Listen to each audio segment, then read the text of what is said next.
Good morning, everybody. Here we are on a Thursday. It's 36 degrees in Tallahassee and in Valdosta. It's cold outside again, I know. It will be less cold tomorrow, and over the weekend, we'll have other issues to worry about, but cold is not going to be one of them. As a matter of fact, I think we're going to see temperatures get way above normal over the coming days. If we take a look at our almanac, we'll see that morning temperatures are supposed to average around 43 and daytime highs around 69. Weren't anywhere close yesterday. We should get close to that 69 this afternoon, although lots of 36s for this morning. Panama City to Dothan and Mariana and Bainbridge and Tallahassee and Thomasville and Moultrie and Tifton and Valdosta all at 36 this morning. Almost everybody at 36. Homerville, though, is the cool spot at 32. And Perry, one of the warmer spots at 42 this morning. Not a lot of wind out there. Whatever breeze we do see perk up, going to start coming in from the south. That will also bring in some of the warmer, more humid, unstable air. I suspect more fog in our forecast tomorrow morning. Had that filtered sunshine yesterday. Filtered sunshine. We're going to have some more of that again to start our day today, but as we look off to the west, much more cloud cover, much more activity, and this will slowly be working in our direction over the next 48 hours. It's going to start working together with more energy developing in the southwestern Gulf, and that's what will really enhance our rain chances for Saturday. Over the next couple of days, we'll see this very slow-moving system do its thing. We'll get that surge of warmer air. Could see a couple of showers at times tomorrow, especially later in the day. But as this boundary and that energy gets closer on Saturday, that's really when we ramp up those rain chances. Could see some thunderstorms too. Likely we get another wave of energy Sunday night or Monday to bring with it another good round of showers. And this might aggravate some flooding concerns in parts of Alabama and South Georgia, where we got a bunch of rain about a week and a half or 2 weeks ago. Now it's likely we get another bunch of rain in spots. Take a look here. Futurecast gets us through Thursday and Friday with just mostly cloudy skies. And I think today we'll still get some blue in the sky. But once we get towards Saturday morning, we really start looking west. And I think these showers start overnight Friday and start spreading their way through our area, maybe for a good chunk of Saturday. So at this point, Saturday is looking kind of soggy. Let's watch and see how things evolve and change between now and then. Low tides, they'll finish up in about an hour from now, and then we'll switch back to high tides for lunchtime. Winds on the Gulf, southeast and south, 8 to 18. Your seas, 2 to 4 feet. We'll put a light to moderate chop in the bays. On land, 30s and 40s, bright and chilly this morning. That filtered sunshine sticks around, and when we increase the clouds this afternoon, let's shoot for 70 as a daytime high. Low 50s for us tonight, mostly cloudy, going to be milder than it's been. I don't expect 30s tomorrow. I expect 50s. I expect 60s for morning temperatures on Saturday because of the clouds and the showers. Temperatures not the issue over the next few days. The rain chances will be Friday, late in the day, especially west. Saturday could be all day. Sunday, late in the day, and especially Monday, looking soggy for real. All right, so Daybreak Sports starting with some girls high school basketball, a state championship on the line in Lakeland. FAMU DRS Baby Lady Rattlers defending their crown from last year, taking on Academy at the Lakes for the Class 2A state title. Now, FAM hit a buzzer beater to take the title last year. Not so much drama this time. Michaela Williams, she'll miss right here, but there's LaCara Salter with flying through for the putback. 47-20 at this point, Rattlers. How about more from the junior? Top of the key, little spin move. Very nice. Team high 18 for her. Lady Rattlers on the break. Jasmine Jones, she'll miss, but she'll get her own board and put it back in. 17 points for Jasmine. Lady Rattlers win easy. 57-34. Nothing like back-to-back state titles.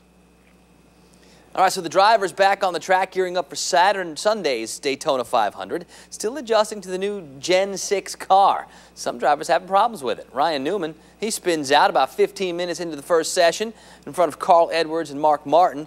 All three cars banged up a bit. Dale Earnhardt Jr. blows his engine during the session, and that means he's got to start from the back of the field in today's duels. The testing that we've done, it's a great looking car, it's a great performing car. I think there's huge potential with this car. Certainly at Daytona, it's a lot looser than what we had before, which is going to make things very different and exciting in this race. All right, how about some baseball? FSU improving to 4-0 after holding off Jacksonville 9-7. Of course, mild cause for concern. FSU did lead 9-0 after 4. but the Dolphins scored 2 in the 8th and 5 in the 9th to make it interesting. Justin Gonzalez and Marcus Davis both homering in the win for the Noles. And here's a little something. The opening round of the Match Play Championship and the PGA Tour scheduled to tee off yesterday afternoon in Arizona. But that is snow. Too much, as a matter of fact, for the golfers to get out and play, nearly 2 inches.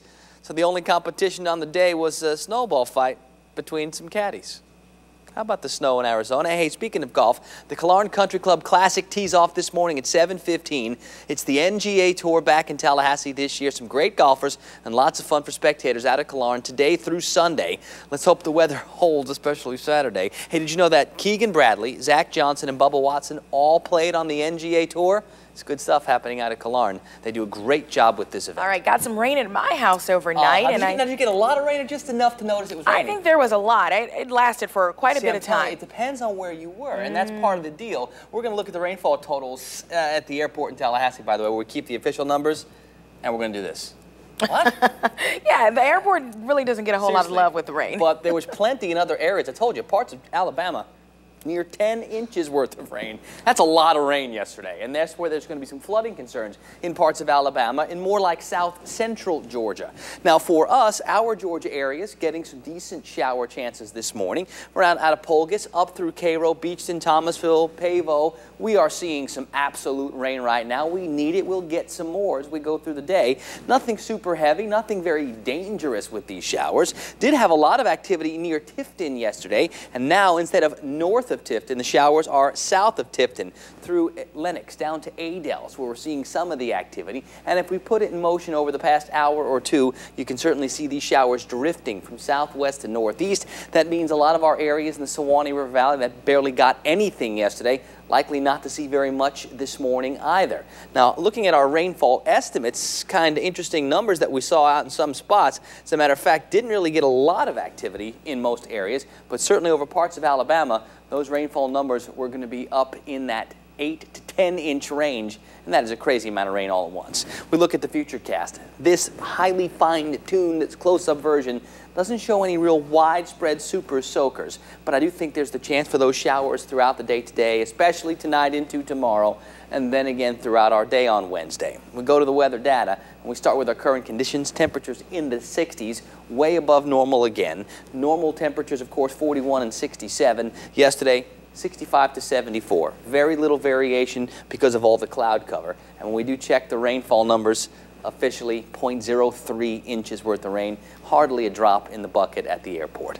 More temperatures, we'll see that variation. Some numbers in the 50s now in Blakely, 54, Bainbridge, 59, Albany, 57, but look at Perry, 67, and Cross City, 66. Whatever breeze we have coming in from the south, bringing in that moisture, and even with this breeze, there's so much moisture in the air. We've got some pretty thick fog in spots, and some dense fog going to be a concern for us this morning. Visibility at the airport in Tallahassee, just a mile and a half down towards the coast at Apalachicola, only a quarter mile. Showers around all over the place for the past 12 hours. Going to be more showers on and off throughout the day today. I think, though, a little lull in the activity, not as widespread or as much during the day today. It'll be tonight when the next little wave of energy moves through the area that we trigger some more showers. And that's when we might be able to bring some stronger showers or storms into the area, depending on how it all plays out. So lots to watch with the day today, especially overnight tonight into tomorrow. Then I think it's going to be about slow and gradual clearing. So one more look at the futurecast, and we're going to see as we go through the day today, not as much maybe as yesterday, but as we get to tonight and tomorrow, could see a couple of jolts of showers before things slowly start to get a little bit better, and that's later tomorrow and into the day on Thursday. Low tides, they'll get going after 9 o'clock. Winds on the waters today out of the southeast and south, 8 to 18 knots, but it is foggy early.